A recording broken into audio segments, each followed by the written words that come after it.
What's up, everybody? Welcome back to the Extra Attacker, a podcast starring your glorious host, Kynan Sorkin, and also your host, Jeff Hale. How you doing, Jeff? Well, I was doing good up until about 2 seconds ago. That hurts.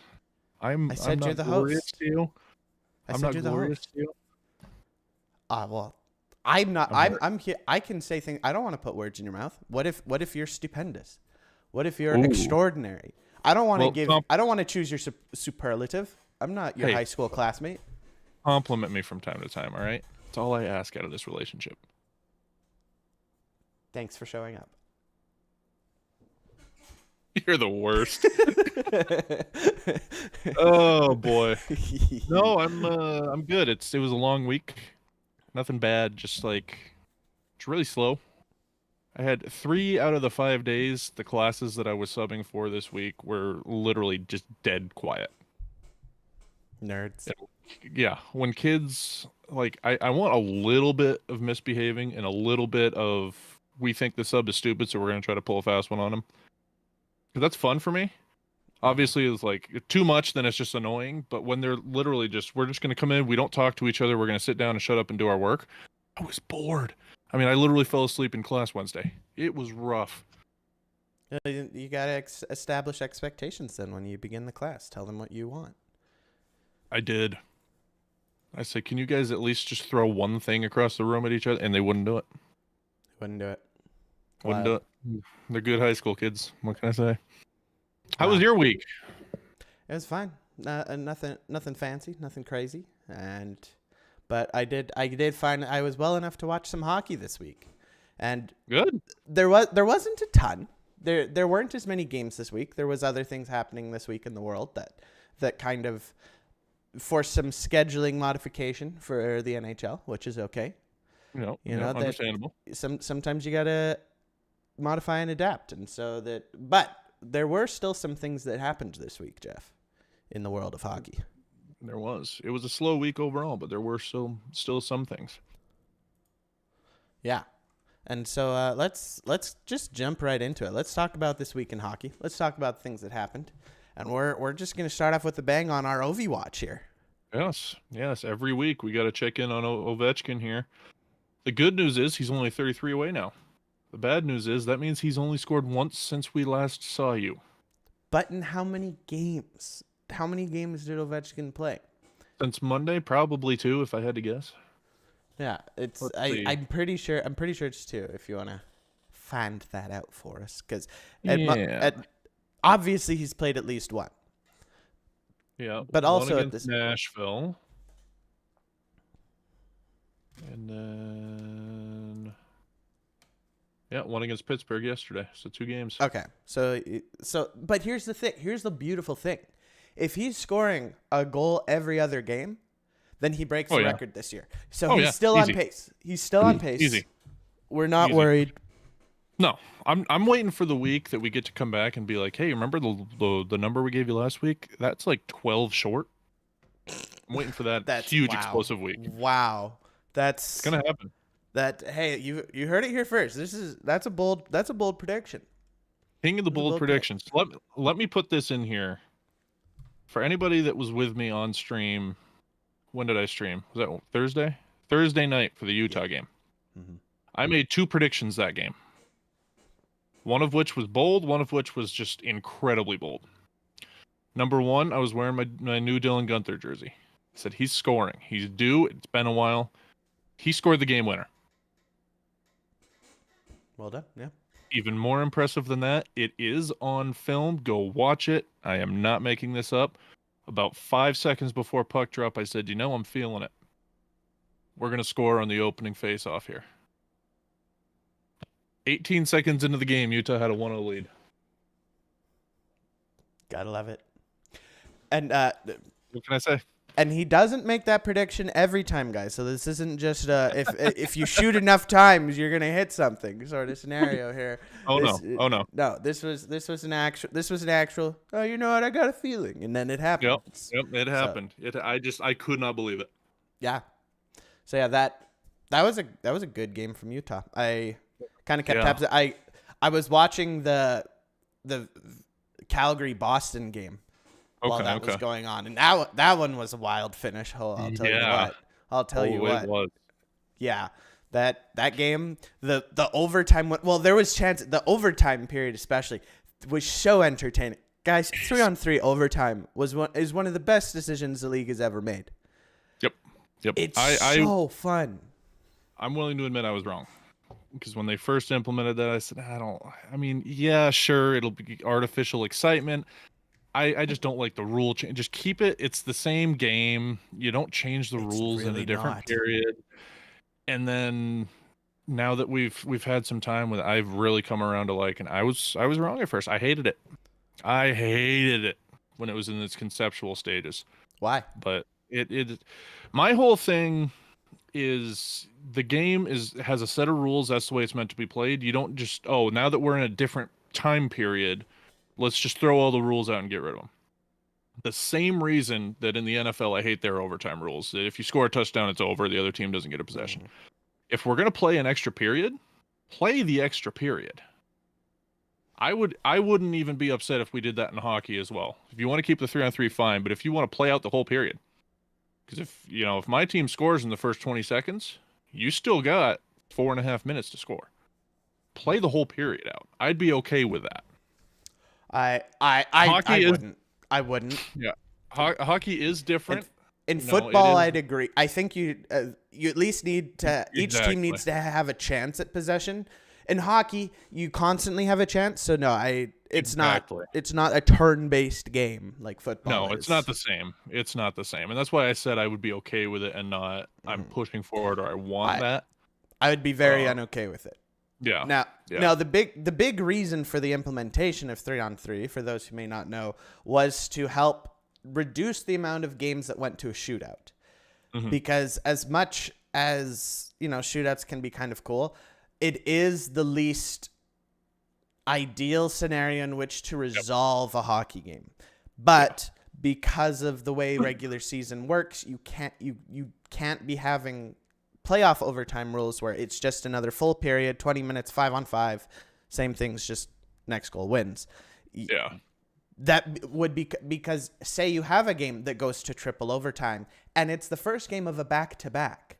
What do you do? Right? You got to be able to keep the games to a manageable length consistently, and so that's why they do it. But I'm pretty sure the fans, but also the players were like, look, too many games are going to shootouts. This has got to change. Shootouts. Yeah. And they're fun, they're entertaining to watch, but at the same time, to have it all come down to that, for real thing, which is why the 3-on-3 is so cool, because the only other time you'd see 3-on-3 is the All-Star game. But for when it's a regular season game, now all of a sudden, players are trying because winning means something. It doesn't matter how much money you put on the All-Star game. Players will never put in the same effort as they will in a real game. Yeah. And you saw that in the Calgary-Boston game. Just the desperation of these players and just the wild, frantic, chaotic sequences that would occur were awesome. It's the closest thing that we have to a taste of the playoffs during the regular season. Yeah. And it's exciting. Yeah, in terms of that desperation that you can get. Yeah. 100%. I can't argue with that statement. Yeah. No, and I agree with the whole shootout thing too. I mean, I don't like having the games decided on what's basically a skills competition. Play the game. I still say, I mean, I would get rid of the shootout after one. I understand we don't want to have 18, 19, 20 overtime periods, but they're 5-minute periods. If you didn't score by the end of one, play another one. I just hate the shootout so much. But you got to have a cap at some point. Sure. Then here's the thing. I'm curious on your thoughts on one of the proposed things. One of the rumblings I heard throughout last season was extend the 3-on-3 overtime to 10 minutes. Make it 10 minutes instead of 5, because and then if it goes the distance of 10, then you have a shootout.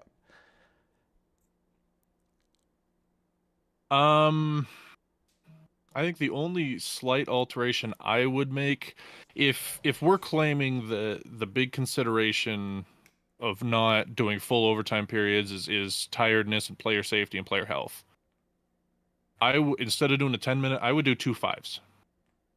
That way, it kind of forces a TV timeout right in the middle, gives Oh them a no, couple of minutes to rest. you're not allowed to have TV timeouts in overtime. Well, if we're making up new rules and changing things, then add one. So you do the Yeah, 5-minute period, end of the first overtime period, take a TV timeout, second 5-minute period, I instead of one 10-minute period. I think you'd run into issues with how you schedule the the payment, because then once you start having TV timeouts, you start bringing the finances into things. And since there's no consistency as to how many overtimes there would be, how do you charge for that? How do you pay that? How do you get companies to buy onto that when there's no consistency, no routine? Because the the commercial structure is very set. You have X number of timeouts, TV timeouts for X number of commercials each period. And that's very structured. In the playoffs, there are no commercial breaks during overtime. Yeah. You have at halfway through the period, you have one moment where the snow shovelers come out and clean the ice, and that's it. So not even in playoffs do you have the commercials during overtime, or maybe like one set because of it. And to me, then that's just semantics. If we don't want to have a TV timeout, play your 5-minute period, give them 2 minutes on the bench, keep the cameras there, give them the other 5. I think if we're going to extend it, I'm fine with the 10-minute period, but my point is, if we're going to claim we don't want to run these guys ragged, we want to make sure that they're not tired for back-to-backs. If that's the claim we're going to make, then we probably need to put a 2-minute break in between the two periods. But as a general rule, I would agree disagree to giving me more overtime and less shootouts. I would agree with that. Okay. I would disagree on that. I don't think they need the break. I think you just keep going. But again, like you said, it's semantics. Yeah. It'd be fine. Yeah. The other thing, I know this is a little off topic of what we'd planned, but I think it's fun to discuss. They don't know that. They don't know that. The other it's right the there other in our notes. It's right there. Yeah, it's right there, guys. But you can see it. So we show everything. We display everything we have planned. It's all right there. The other proposed rule change that I thought would be interesting was the modification to how offside works. Is where once the puck crosses the blue line, in order to get it out of the zone, you have to get it past center. Because you have a lot of circumstances where players are taking it back, they get kind of hemmed in or something close to the blue line, and so they'll just skate back, skate it out, and do that. And I'm pretty 50-50 on it, where that blue line, because normally when you enter the zone, to get it out of the zone, you just have to get it past the blue line again. And then everyone has to tag up unless otherwise they're offside. And this is actually how it works in ball hockey. So in ball hockey, this is the way it works. Once you get the puck past the blue line, you then have to get it past center in order for it to be considered offside again. I'm trying to figure out. So I'm in the offensive zone. I bring it past the blue line. If it comes back over the blue line, it's still onsides. Correct. What you're saying. Yeah. What's the purpose? Like what problem is that trying to solve? So it has to do with the way the spacing works, because you have less options of people to pass to. Sometimes you have to skate around a bit more, and to find the open guy to get some space yourself. Because weirdly enough, even though there's more space on the ice, with less players, it's easier to cover everybody. It's harder for someone to get lost in coverage or something. And so you can get really just hemmed in. And then what you've been having a lot of players do is they'll just skate back, honestly, to their own blue line, just to give their other guys time to get onside, and then they try and enter the zone again. And so this way you prevent that kind of just wasting of time of, I just skate, I leave the zone and we retry to enter again. And this way you have some extra space to move around and try and get open and kind of solve that problem that is solved by having more players on the ice, giving you more options of people to pass to. I don't like it, and the reason why is because I've seen this in other sports too. When you push too hard for greater offense because that's exciting, it ends up destroying defensive capabilities. Sure, and that's one of the big considerations of that. And I have a counterpoint when you're done, but continue. Yeah. And my whole thing with this is a perfect example of my point on this, and I know you and I have discussed this in other contexts, but every sport is cyclical. So right now, if we're making the claim that it's too hard for offenses to get into the zone and get set up, okay, fine. Learn to adapt. That just means defense is good right now. Give it 10 years. Maybe the defenses are bad, and it's really hard for defenses to stop them at the zone. It's going to cycle, and it's going to go back and forth like that. I am not a proponent of the players haven't figured out how to counter X strategy, so let's change the rules. I'm not 100% opposed to changing rules in general, but I just need to have a really, really good reason for it. And absolutely, defenses are doing too good a job locking down the offense. To me, that's just not a good reason. Do better. Get good. Sure. Oh, yeah. Totally. And those are all things I've thought of and are essentially my obstacles to the implementation of the rule as well. But my counterpoints is in the way I work is I go, okay, so the way that the blue line works is designed for 5-on-5. That is its function, its design, its placement, its everything is built around the fact that hockey is 5-on-5. So when you try and then play a 3-on-3 hockey is a completely different game from 5-on-5. Sure. Just in technically, yes, it's still hockey, but just the functionality, the strategies, the movement, the everything is drastically different. So then it stands to reason that when you're playing a different game, the way that the rules work need to be adapted to best fit for even and exciting play, because you don't want to just have boring static play. You want to have dynamic play where you can both have offensive and defensive plays made and their strategy and whatnot. And so I go, okay, so considering how different the game is the way that offside works on 5-on-5 the correct way for it to work for 3-on-3? And that's what I don't know. I'd need to see how it works because I like the idea. Having played that specific rule in ball hockey, it's very needed for ball hockey because of the slowness of movement. Because in ball hockey, you're running, you're not skating. And so you're a lot slower. And so you sometimes need the extra space to move because otherwise defense can shut you down so easily. And it's just, you can never get offense going. And you're also not professionals. But even for professionals, I'm pretty sure that's, I don't know for certain, but even for the professional level of ball hockey, I'm pretty sure that's how it works. Yeah. Because in ice hockey, I've never heard of an ice hockey league where that's the way offside works. It's just always the blue line. But it's, again, the quickness and the movement and the need for space based off of that, based off of the movement that is needed. So I would be curious to see how it would work. Maybe they should try it in the PWHL. The women's hockey. I think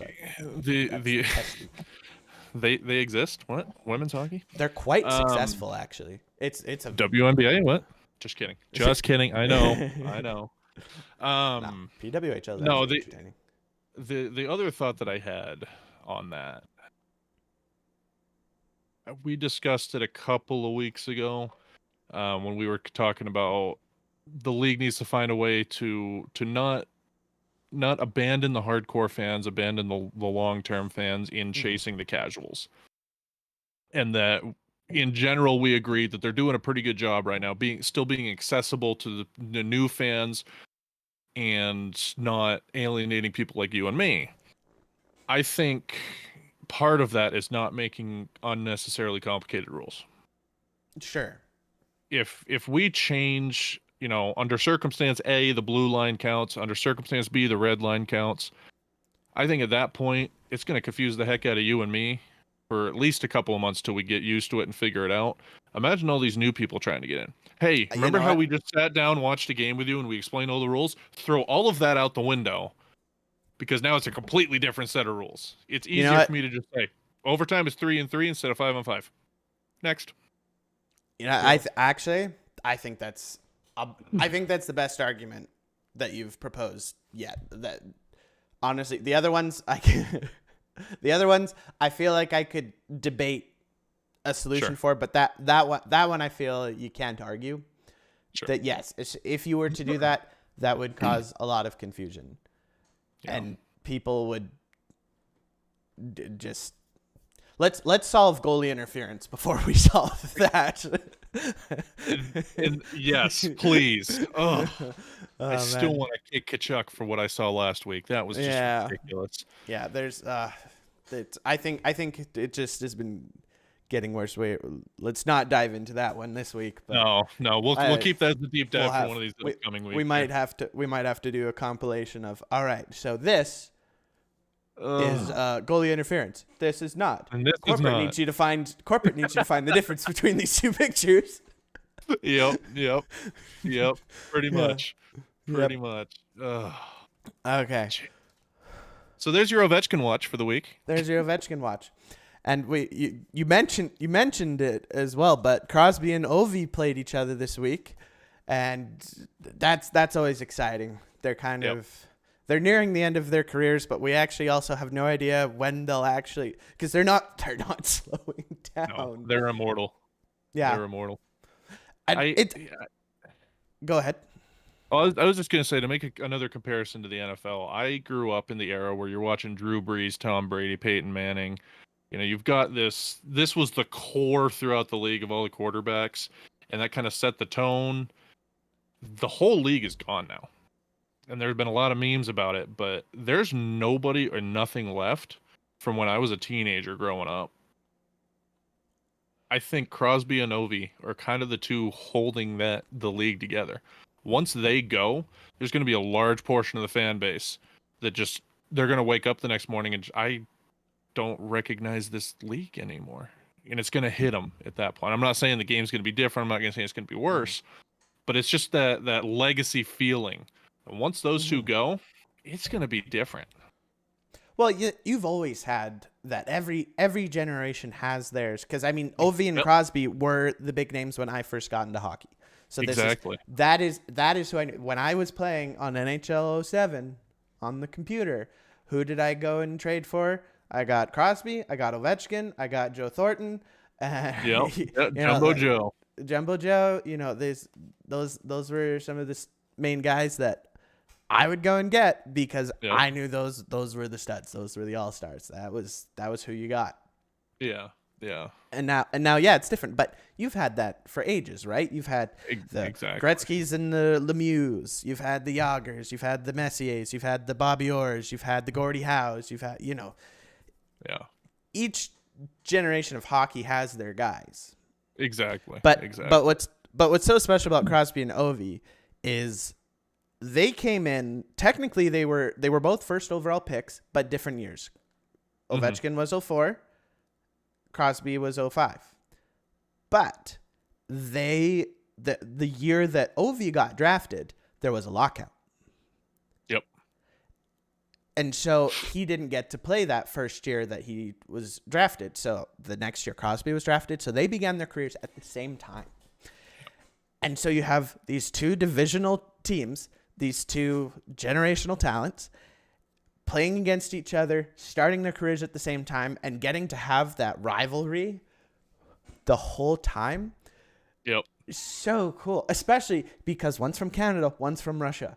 Two very standard hockey nation rivals, where it's the Russian star, the Canadian phenom, and they're both such different players in the style. Obviously Crosby's Ovechkin's a goal scorer. Crosby's more of a playmaker. Yeah. But points wise, I saw the NHL produced this graphic this week where it showed this line graph of season by season, them going, and they were just crisscrossing each other. They crisscrossed. They stayed close most of the time, but 4 or 5 times they crisscrossed and who was ahead throughout their careers. Yeah, that sounds about right. But the big difference is their playoff success. The Penguins beat the Capitals so many times. Yeah. And it wasn't until finally the Capitals beat the Penguins in the playoffs that they went on to win the cup. They won it. Yep. Yeah, it's just it's been awesome to watch. The entire time I've been paying any attention to hockey, those two have been involved with it as well, and it really is just one of those things that, again, I mean, they're different teams, but whether we like it or not, their careers will forever be linked together. Mm-hmm. Because right from the beginning, they were talked about as to the two big next things going into the drafts. They've been compared to each other fairly or unfairly their whole career. Like you said, divisional rival. And I think on top of that, something that I just notice is lost, and sometimes for good reason. I'm not saying this is a virtue above all else, but loyalty to the team. Those two have never played anywhere else. No. Nor should they. Stay there, retire there. I mean, Crosby with his whole stupid $8.7 million thing. I hate it, but I love it at the same time. Like, these are two guys that they've always had at least a decent core around them. They haven't been Stanley Cup caliber teams every single year. I don't think either team has ever been so bad that going into the season, it's like there's 0% chance they're going to make the playoffs. They've always been decent. And even with just those two players, that gives you a huge lead above a lot of other teams just to start with. Mm-hmm. I completely agree. I mean, except for this year with the Penguins, I wouldn't say they have a 0% chance of making the playoffs, but pretty low, low. But I've discussed my feelings on Kyle Dubas in the past. Can we just bring Marc-Andre Fleury back to the Penguins just to have a reunion before he retires too? This is gonna be his last season. He's not playing another season. That's what I'm saying. Trade him. Do everybody in the league a favor, Minnesota. Do the right thing. This is what they do. They sign him for the 1-day contract thing so that he can retire as a Penguin. Will. That's sure they will. What's gonna happen. Yeah, and then Vegas will try and claim credit for his success, They can't claim credit though. Him. Yeah, they never put him on LTIR, so they get no credit. No, instead at the year literally the year after he won the Vezina trophy for them, they traded him away. Like, bro, what are you doing? Yeah, I still don't understand that. It's Vegas is very much they will. No one is safe from a deal. It doesn't matter what you've done. If depending on what you offer and what they need and what's available, anyone is on the chopping block. Yeah, which I get. That's the way you run a winning organization. 100%. Especially when it's not someone you've drafted and brought up. Like it's like, for example, with Crosby, you would unless he asks for it, you would never send him away. Yeah. But when it's someone who's come to you, there's not that original homebody loyalty. Yeah. And with a Crosby too, I obviously I don't have access to the financials. I would be willing to bet that they're making more just on the amount of extra people tuning into the games, the amount of extra ticket sales, the amount of jersey sales. I'd be willing to bet he's making them more than $8.7 million a year. Yeah. Oh yeah. So he's literally paying for himself. So yeah, certain players, it doesn't matter. Even if he starts sucking, he's still bringing in the money. Leave him there. Yeah. Yeah, pretty much. Anyway. Speaking of drafted homebodies, Macklin Celebrini, the local boy in San Jose, returns. One of my favorite memes that has come out the last couple of years, it's a baseball meme. Any baseball fans will understand this one. but somebody will post a picture and talk about some of the stats from one of the Angels games, now Dodgers. But Shohei Ohtani pitched 18 perfect game innings and went 5 for 5 from the plate with 5 home runs and 8 RBIs as the Dodgers still lose 13-12. In a feat that has not been done since 1862 from Tungsten Arm O'Doyle. Just these ridiculous, exactly, these ridiculous things. Macklin Celebrini comes back from injury. He's out for 2 weeks, scores 2 goals. He now has 3 total on the year. He literally doubled his goals from the year in one game, and the Sharks still lost. Technically triple. Technically triple, you're right. Yes. Like he doubled the amount that total, he's... Yeah, that yeah. one. Yeah. Like, both are correct. Yeah. Hey, you know math is hard for me today, all right? Whatever do you mean? Whatever do you mean? But, I don't know. Being from the Bay Area, for living there as long as I did, I never went to a Sharks game, and I wish I did, because I'd like to go and see a game in every stadium. At the same time, they're just so bad. Oh, it's bad. It's embarrassing. They're really bad. And I'm not saying that just because a player scores twice, you should win the game. How often does it happen where a player scores twice? But you can't blame him. He's played 4 games this season. Maybe 5, and he's got 3 goals, probably some assists in there. He's pulling his weight. Feel bad for the kid. And this is the way that this starts. This is the way it was with the Oilers. This is the way it was with the Penguins back when they got Crosby. Like this is how it starts. But because of good players, things will change, and San Jose will rise to their former glory, and be thought of as a team that will win the cup, and then never will. And it'll all be sad, and we'll cry and weep and all those things. Their former glory of losing in the finals multiple times. Yep. Or poor San Jose fans. To the finals. Yeah. Yeah, poor guy. But hey, speaking of another team that has never won but is looking hot, Kirill the freaking Thrill. Holy moly. Send the thrill up my leg. Hot. Yeah. Hot. 25 points in 14 games. 25. Yep. Practically 2 points a game right now. And 2 weeks ago, he was not playing that well. Here's the problem, though. You got that 25 points total last night, didn't you? Yeah. Yeah. Is it more? Did I? I'm sharing my screen to you. This is as of right now. Send me the link. That will. Oh, it's just NHL.com. Okay. If you scroll down to the league leader section, as of this morning, when they updated last night's stats. Oh, it's 27 points in 15 games. And leading the league. Yeah. Points. After Nathan McKinnon got blanked after a 13-game point streak, and on Monday or Tuesday, a 5-assist game. 5 assists in one game. Filthy. Yeah. But I will continue to say it. I think Minnesota is probably the most slept on team in the league.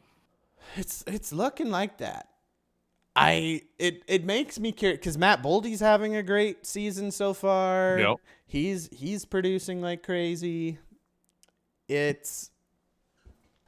I mean, Gustafsson has a goalie goal. I mean, what more do you want? Your goalie has a goal. Yeah, that's a great point. What more? Yeah. What more can you ask for? That should be like 10 points in the standings right there. Yeah, it really should, or at least in fantasy for people who have. I saw the gears turning there for a minute. What is he saying? Yeah. I don't know, man. It's wild what they're doing. I see what you did there. That pun. I see what I did there after I did it. Yeah, the Wild are playing Buck Wild right now. Yeah, it's great. I hope they can keep it up. I'd love to see I'd love to see them mix it up because that's the thing. In the Central Division this year, we were all kind of excited and whatnot because, you know, the Central Division has Winnipeg, Dallas, Colorado, Nashville, and you go, okay, where's the room for teams like St. Louis, Utah, Minnesota? We knew Chicago was never gonna do anything this year, but Minnesota is like, okay, yeah, Winnipeg's off to the hottest, potentially the hottest start ever, but no, we're right there with them, fam. We're not leaving much margin. Like if Winnipeg ever gets into a little bit of a slump, we're going to be right there. So if Minnesota somehow, dark horse, wins this division, I mean, there's still a lot of hockey left. We're only like 10% of the way through the season, 12%. Yeah. They're putting themselves in a fantastic position. Yep. They have to maintain that the rest of the season. Oh, yeah. And I've got, at this point, I've no doubt that they're going to, at least to some degree. But, I mean, with 22 points, they're leading every other division. Well, they're second in the league right now. Yeah. The only reason they're not in first is because Winnipeg decided, hey, fam, hold my beer. We're going to go on even more of a ridiculously crazy run than Minnesota is. You can't be upset at all with a 10-2-2 record. That should be leading the league. In any other year, it would be. Not this year. I mean, and that just goes to show, and I don't know, am I just paying more attention this year and so I'm noticing it? Is this a new thing? But I just feel like there's so much more disparity between the top and the bottom teams than we've seen in a long time. It's just the better teams are getting better and the worst teams are getting worse.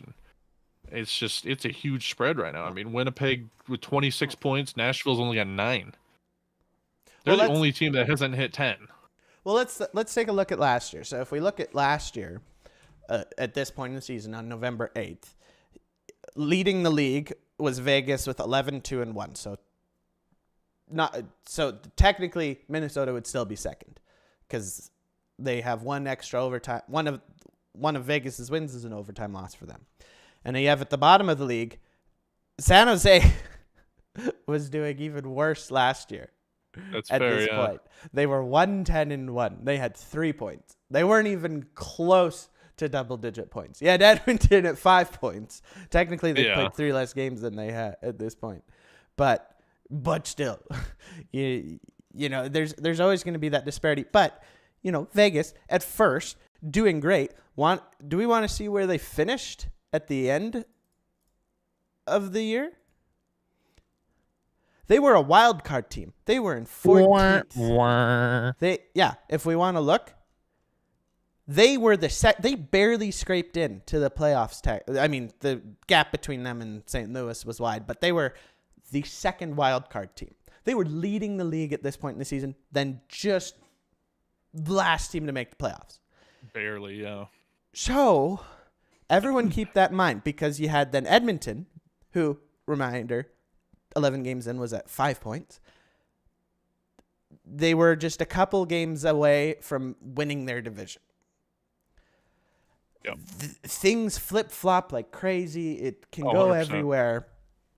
And so you have Winnipeg, who could possibly be, you put down here, first team to ever win 14 of their first 15. It's never happened, and they're, you know, depending on how they play tonight, it could happen. I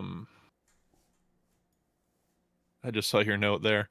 I don't even remember what I was going to say now. I forgot I put that there. Yeah. Yeah.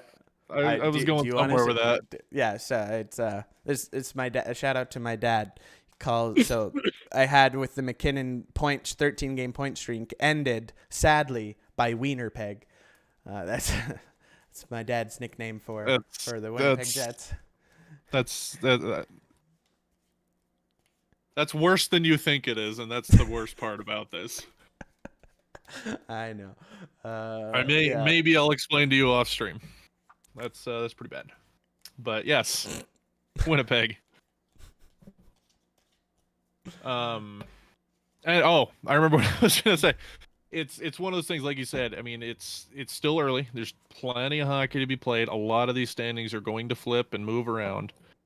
But on the other hand, just because it's early, you can't just sit here and say, "Well, anything can happen." You still got to try to make predictions. You still have to look at trends. You still have Mhm.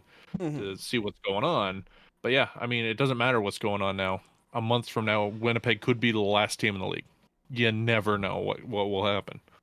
Um, and like we just looked at last year, I mean, how many teams were within 1 or 2 games difference of completely shifting their position in the playoffs or not making the playoffs? So, a team like San Jose, a team like Nashville that's starting off bad, they've got a huge mountain to climb. A team like Winnipeg can't get complacent. You got to keep pushing. There's a lot of hockey left to play, and especially in that Central Division.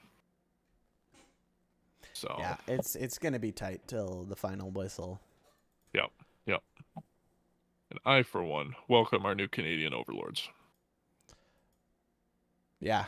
Well, there's the Canada's been a funny thing, and if we take a look at some of the other Canadian teams right now and how they're doing, you've got Calgary, 2 games above 500. They're definitely overperforming based off of expectations so far, but that's pretty good. Vancouver, you could argue, is underperforming. They do have 7 wins. They're 7-2-3, but the 3 of their 5 losses are in overtime. Say those 3 were in regulation. Now they're 7-5. So there's kind of that little. They've been kind of lucky with some of the ways they've been losing. Yep. Which is and then you got Montreal 4-8-2. That's about what we expected. Ottawa 6-7. Ottawa's just such a funny one. Where how good or bad are they actually? We don't know. And then, well, I guess. And then who? Toronto's doing about as we expect. 8-5-2. They're doing okay. But then there's the Oilers. They can't score. Everyone's trying to blame. Now, look, listen, okay? Everyone's trying to blame the defense. Everyone's trying to blame the goalie. But you want to know who has the tied for second worst goals against? Who are tied for 31st technically tied for 30th in the league for goals for? Edmonton. They have 33 goals for through 14 games. Nashville also has 33 goals. The only team who's doing worse is Anaheim with 27. Yep. But I want to for a second take us into some advanced analytics. So we're going to just look at a couple things. So there's something, there's a couple of things, a couple of analytics that we want to look at here.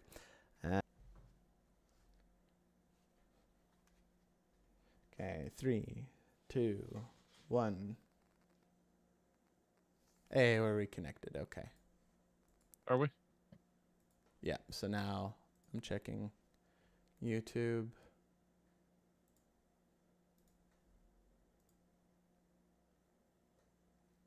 Okay, yep. Rumble is showing we're live again. So we're good there. And in theory, it should just tack it on to the end and keep it as one video. Yeah. In theory. Yeah. I mean, I should probably. Hello, everybody again. Hello, if you're viewing this live right now. We may edit the different parts of the video and cut out the part where my internet disconnected. That's in the 11 months I've lived here. That's never happened. That's actually wild. Okay, well, that was something. That was something. But it appears we're back. So that's good. That's a good thing. That's a good all thing. Right. And also, I found the stats that I was looking to explain. So good. Before this all happened, we were talking about advanced analytics. So we know all their goals for, and maybe you guys don't care, but I enjoy advanced numbers. And the advanced numbers here that are most interest right now are goals for percentage. So this is the ratio of the goals scored and goals against when a player or team is on the ice. So how many of the goals that are scored while you're playing are yours versus the opponent's, right? Okay. So, that's sometimes for players, that's a little bit better for players, as you can kind of just tell that for a team by goals for and goals against. How many more, how many less? But what's interesting is there's an expected goals for percentage. So this is based off of other metrics like shots and high danger scoring chances and whatnot. How many, what is your expected goals for percentage? How many goals should you, based off of just the law of averages, based off of all the other kind of metrics, how many of the goals should you be scoring compared to how many are you actually scoring? And so if we that sounds to me like it's some degree of trying to quantify the intangibles, and if you're expected to score 100 and you only scored 2, you're doing the right things, it's just not working the way that it would be expected to. Okay. Correct. Yeah. Because based off of how many shots and even more importantly, how many high danger scoring chances you are getting, because a shot, there's so many different types of shots. There's easy shots and there's dangerous shots, right? And so you have people tracking both. And so based off of how many high danger scoring opportunities you have, there's going to be a expected amount of goals you score. It's about 1 in every 4. You should be scoring on about 1 in every 4 high danger scoring chance. So if we look at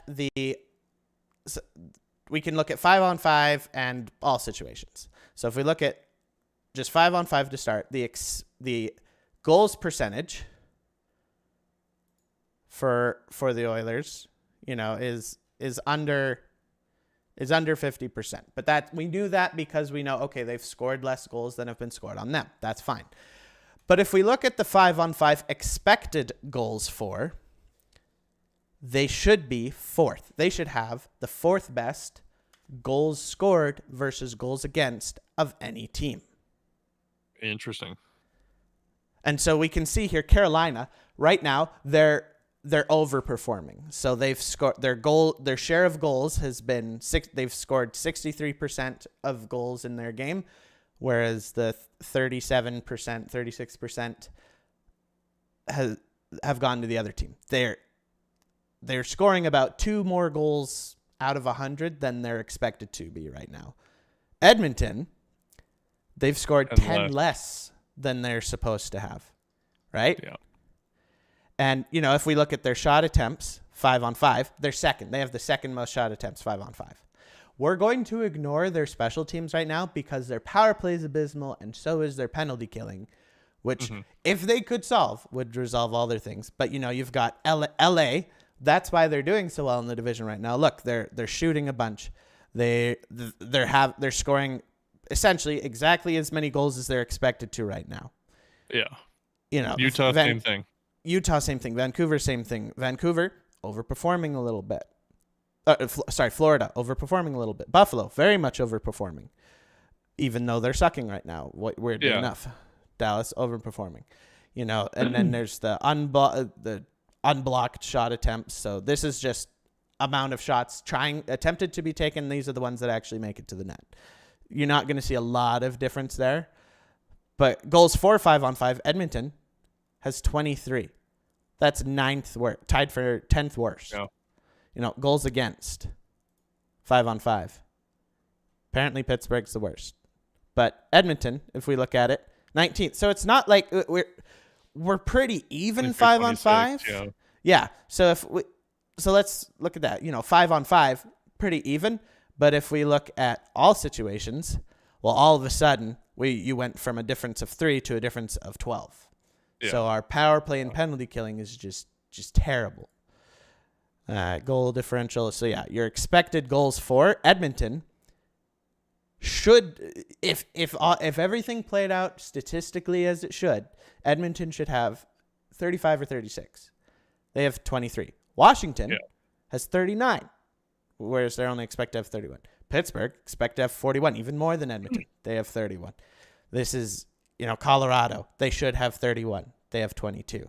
So a lot of these teams, like Edmonton, aren't scoring as much as they should be. They're getting goalied. Stuff's happening. They're hitting posts, whatever. Vegas, on the other hand, this is why Vegas is doing so well. They're expected to only have Way overperforming. 29 goals. They have 43. You know, they have about as many goals against as they're expected to. That's Right on great. track there, yeah. Yeah. Edmonton, we actually have less goals against us than we're expected to. So, is our problem the goal? You tell me, is our problem goaltending, defense, or offense? I'm not saying there isn't problems in those other areas, but where is the first problem? Yeah. No, it's definitely bigger offense. And even before we went into all this, I was going to say, every game that I've watched of Edmonton, and I haven't watched all of their games by any means, but there's always at least one or two plays that I see that I'm like, that was just ridiculous. Like, what are you doing? You just gave up on defense. There's problems. It's not great. It's not where it should be. But offensive, you should be at least in games when you hold the other team to 2 goals, 3 goals. You should at least be in those games. I agree. Right? I mean, obviously we'd love the defense to shut out teams every night. It's not going to happen. If the defense can hold the other team to 2 goals, there's no reason you can't win that game unless your offense is terrible. And it looks like they're way underperforming. Yeah. Yeah, it's actually it boggles my mind how it's going, but this tells a story, but it's when you look at these things and your team's in a slump, you can look at these things to kind of give you some hope and perspective. Be like, okay, so what is actually our problems? Is our problem actually the defense? Is it actually the goaltending? I've seen defense and goalies make some great plays. Sure, they mess up, but everyone messes up. Yeah. The opposing team's always going to have momentum. They're always going to have moments in a game where it doesn't matter how bad they are. They're always going to have at least a couple moments in a game where they have a great shift. They have a scoring opportunity. That can always happen. Yeah. You got to take things as an overall summary and realize, okay, where is the actual problem? Well, it's the fact that, you don't McDavid's not scoring. Hyman just only recently, in the last week and a half, got his first goal of the season. Yeah. Nugent Hopkins hasn't been producing. No. Arvidsson only recently got... I mean, the thing is, and it's not like they're playing poorly. They're just not finishing. Most nights, the top 6 forwards in Edmonton are not your best forwards, which is wild. This is McDavid, Draisaitl, Hyman, Nugent Hopkins that you were talking about here. They're great, and they'll figure it out. You just have to be patient, as we showed before in the standings. Stuff happens. The beginning of the season has weird things, but if you stick to those things and keep incrementally improving, it will come. Exactly right. It's if their expected goals was in the basement and they were only expected to score a couple, I'd be panicked a little bit. I'd say, if they're only expected to have scored 4 goals in the season by this point, they need a complete overhaul. Things aren't going well. But the fact that they're expected to score a reasonable amount, again, they're just not getting good balances right now. And I'm not saying that it's 100% luck. You can always improve. You can always change your approach. You can always, maybe I need to shoot a little bit more to the left instead of shooting center mass on the goal, whatever it is. But it tells me they're doing the right things. It's just not working out for them yet. But I'm interested now, and obviously I'm going to do this later, but I'm going to go through and check out Utah's stats as well. Because I kind of feel like we're having the same problem offensively, where most games, not every game, but most games we're doing the right things, but we're hitting posts, we're getting goalied. It's ugly.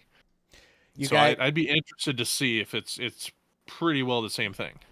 Well, actually, so you guys are right on par. So this is all situations. Okay. So you guys have scored 41, and you've been expected to score 41. It's the defense, and that doesn't surprise me. Yeah, because you guys, your offense, right on par with what you're expected. You're producing statistically on point. Yeah. It's you guys have let in seven more goals than you've been expected to, and Sean Jersey being out, that's going to impact that. That's Yep. going to hurt because Yep. that doesn't take into account these stats don't take into account the players you have. It's just the performance that is Yeah. happening. How many chances is the opposing team getting? That's going to contribute to this number. How many goals are you actually letting in versus how many based off of other analytics should they actually be scoring? Yeah. So to start the season, that is your main point of concern.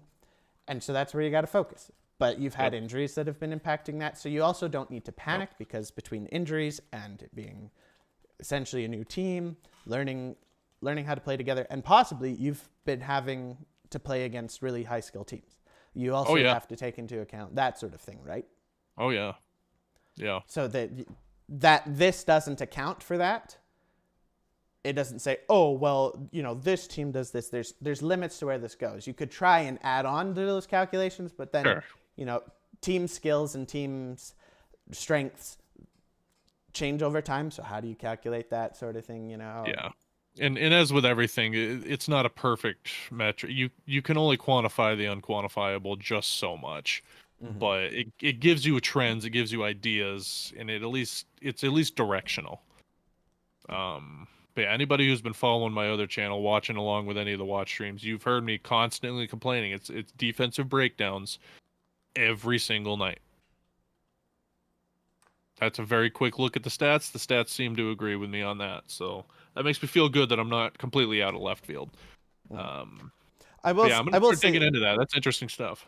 Yeah. Oh, I love the stats and the analytics. It's very interesting to see trends and to see, okay, well, what is happening? What should quote unquote should be happening? But I will give this for anyone out there who feels like their team has defensive breakdowns.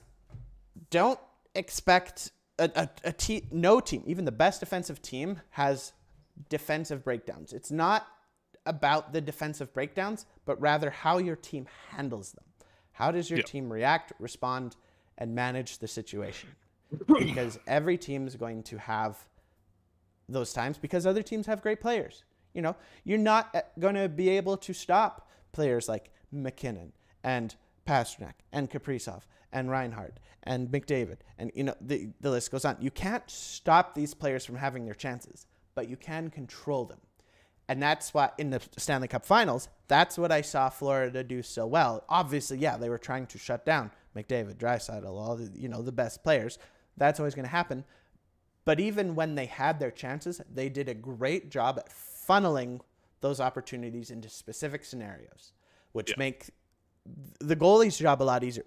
When your goalie's as good as Sergei Bobrovsky, he's going to be able to tell, okay, my defender isn't going to stop this chance, but they're funneling it towards here. I only have to cover this part of the net. I only have to do this type of move. I don't have to be watching for anything else. Then I look amazing because I make this great save. Really, I've had this easy job because my defender was like, okay, I'm going to shut down all these other options. It's only this. Bobby, do your job. Yep.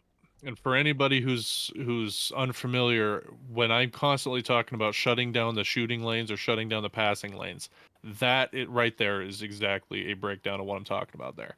Where if I'm the goalie, you can shoot from any of these angles, but if my defense can shut you down and all the defense, they'll give you this. You can shoot in this. Everything outside of that, they're holding down. All I have to worry about is the goalie is right here. That's what we're talking about. The goalie doesn't have to cover the whole net if the defense is doing their job. Goalie only has to cover here or here or here or wherever it is. Yep. Totally. So, absolutely. There's your skills breakdown for the week. Sweet. I love it. Okay. Yep. Well, thank you everyone for your patience and our adapting to surprising situations here. And our last thing for this week that we have down is we find that we're having our Bear Hug reunion. Makes my heart happy. Ottawa visiting Boston today. It's going to be fun. And I'm going to make sure to... I think that one's coming up soon, too. Let me is that an check early here. matinee? Maybe not. 5 p.m. our time tonight. Cool. That's later than I thought. But, Allmark and Swayman...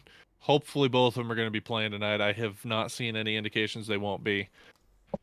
Let's find I out. just Let's see if the daily face-off. I want so badly, regardless of which team wins, I want the bear hug at center ice so bad tonight. Oh yeah.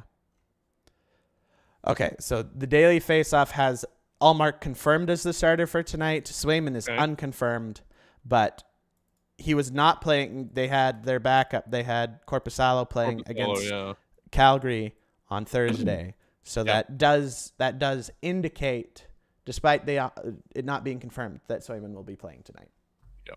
Yep.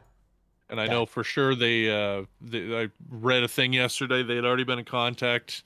The only debate was who's paying for dinner tonight. So they did go out, or they're going to this evening before the game. They're going to get together. I loved those two together. It was just so much fun. Those guys loved each other, and they were more than teammates.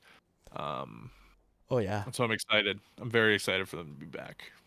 So it'll be a good game. Yes, sir. Okay. Couple report. Quick last things here.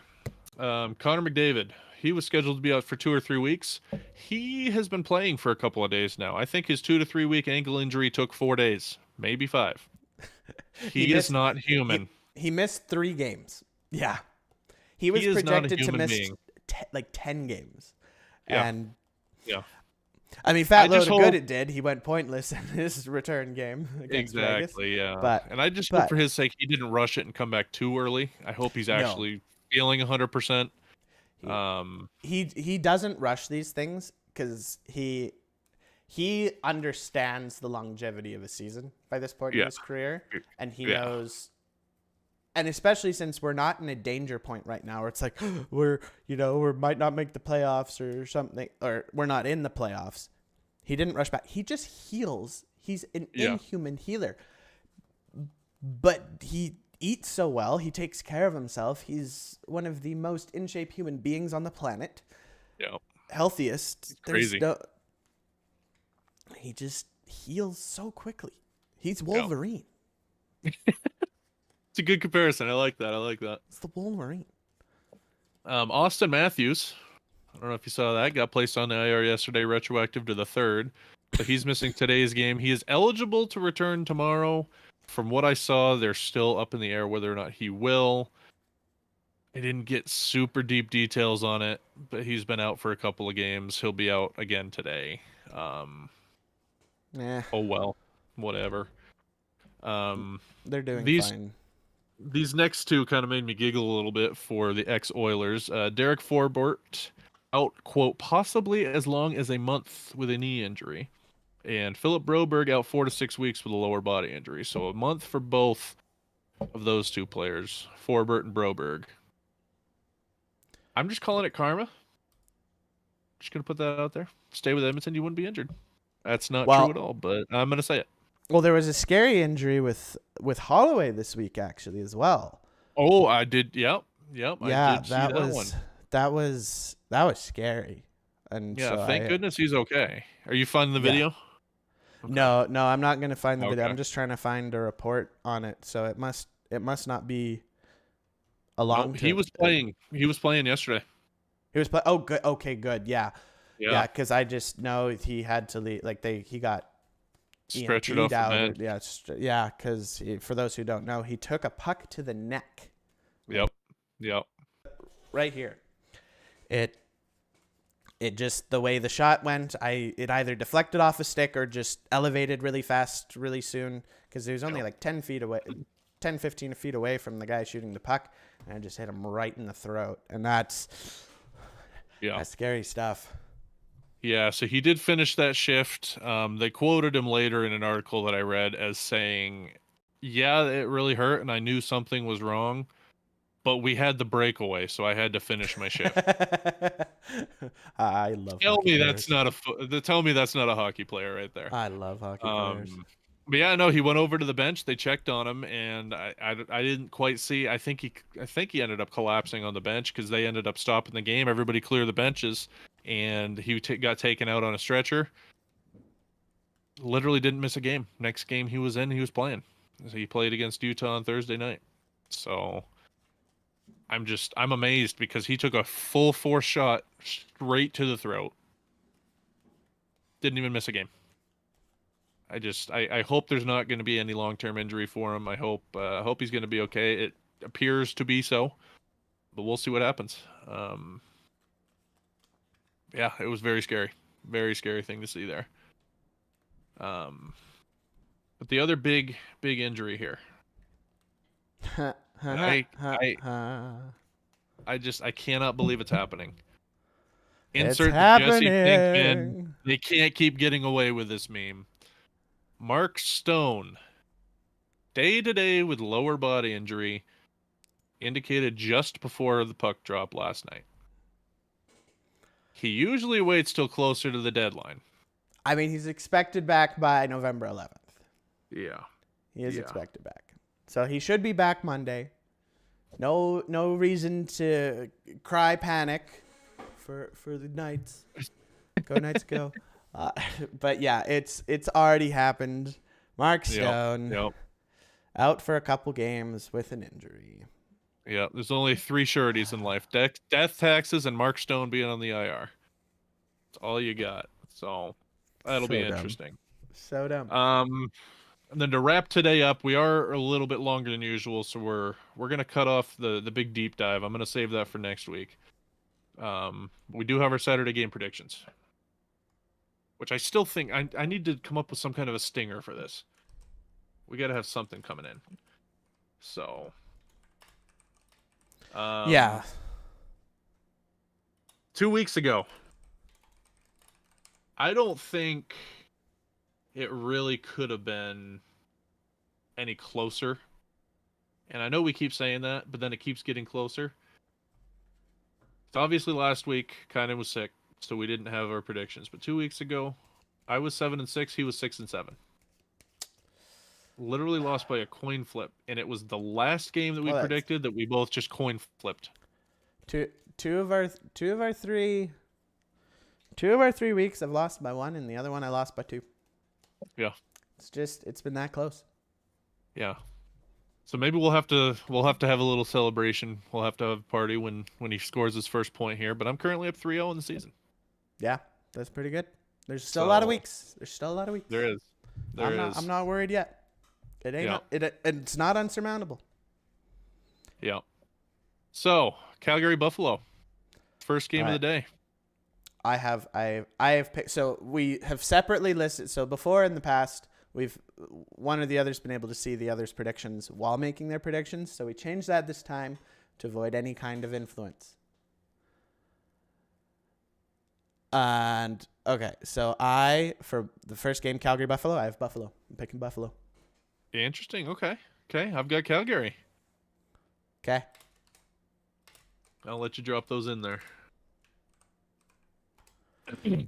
Cool. Okay, Dallas, Winnipeg. Right. I got Winnipeg. I got Winnipeg as well. I want to see him do it. I want to see him do it. I want to see him do it and then have an epic collapse. Because I just remember I have nothing against Winnipeg. I don't hate them. I don't want them to collapse because of that. But just remember week 1 when I predicted they were going to miss the playoffs and they were making me look like an idiot. I want them to collapse so I don't completely look like an idiot. I only sort of look like an idiot. So that's the hope. But I do want to see them set the record. Again, this will be the only team in NHL history ever to win 14 out of their first 15 games. If they can win tonight. They got a shot at it. Dallas is a tough team, though. Very so tough. We'll see what happens. Philly, Florida.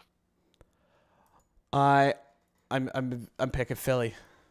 Okay. Same here. I'm not allowed to pick Florida. I was hoping you would, but No, I can't. Ottawa, Boston, the Bear Hug game. I have Ottawa. Okay, we're different. I got Boston. Okay. Montreal, Toronto. I have Montreal. Okay, I took Toronto, even with Matthews gone. Well, I feel like that improves their chances. I mean, you're not wrong. That C's been heavy on his chest. Ooh. Heavy is the head that wears the crown. Rangers and Red Wings. I got New York. Okay, I took got New the York as Rangers. well. Yep. I think this is one of them that I think is one of the closest toss-ups. I do think New York is the better team, but Detroit every Really? once in a while they just decide to come out and just tonight we're gonna play, and they overperform. So I think this is one of the bigger toss-ups of the night. New York Detroit tonight. Okay, I dig it. Washington St. Louis. I took Washington. I also took Washington. And Ovi's gonna score tonight. Yeah. Bet on it. Suck Devils it, Islanders. Bennington. I took the Devils. Who did I pick? I took the Islanders. Okay. That's more for fantasy reasons. I need Sorokin to get a win for me. That's fair. So I'm hoping. If I had to be objective, I think you're gonna be right, but I'm hoping. That's fair. Utah at Nashville. Nashville does hold a special place in my heart. That is a coin flippy one to me right now. I did attend the home opener last year for the Predators in Nashville. I do go out to Nashville often. I got some friends out there. Love you all, but sorry, Utah's taking it tonight. I also We're putting Utah. it together. But I think that's the other big coin flippy one of the night. I think Nashville could. I think they're starting to put it together a little bit here. Carolina, Colorado. I have Colorado. I have Carolina. I think after losing 1-0 to Winnipeg, they're gonna be angry. That's fair. I just think Carolina's offense is too potent. So we'll see how that goes. Columbus, LA. I mean, is there a tank bowl here? I think that's going to be it. But I'm taking the Blue Jackets tonight. I'm also taking the Blue Jackets. And as I told you before we started this, I literally, there was one in there that I just said, I'll just pick one just at random because I don't think either team's very good. Mm-hmm. That's the one. That's the one. If two teams can lose a game, I think that's the one right there. Edmonton, Vancouver. I'm taking Edmonton. I always gotta take Edmonton.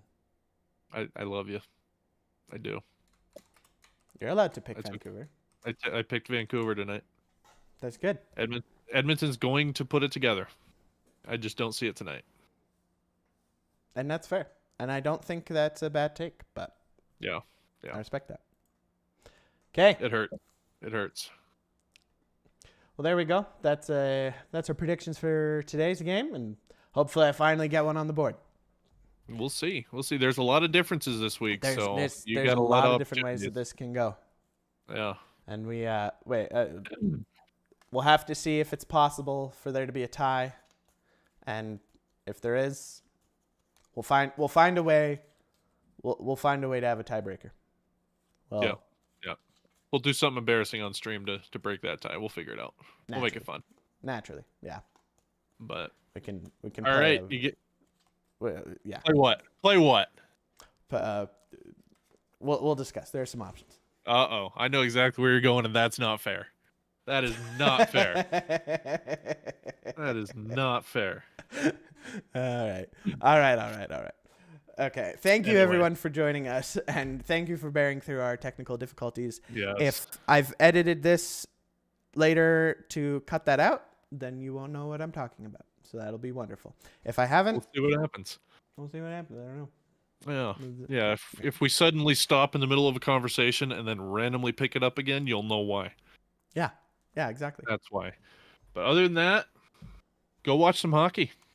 I've got I'm hosting a party tonight actually for the Holy War, BYU Utah. So what's your prediction on that? Because I know you pay a lot of attention to college football. Oh, I so do. Yep. Mm-hmm. BYU.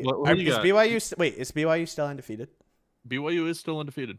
Then I pick BYU. They got to keep the streak going. They will. They're not going to let that streak be ended by Utah. The disgrace.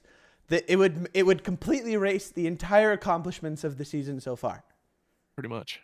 Yeah. Here's my problem. As much as I want BYU to win, they are very, very good at forgetting what a football is when they play here in Salt Lake against Utah. It's not even a home game for Provo. Oh, wow. I think it's going to be a tight game. I'm pulling for BYU. I don't know if it's going to happen, but I'm going to pick BYU. All right. I'm going to try to will it into existence. So I'll be missing the night games, but I'll be watching a couple of these throughout the afternoon here. But other than that, any final thoughts for us this week? Rutabaga. I agree wholeheartedly.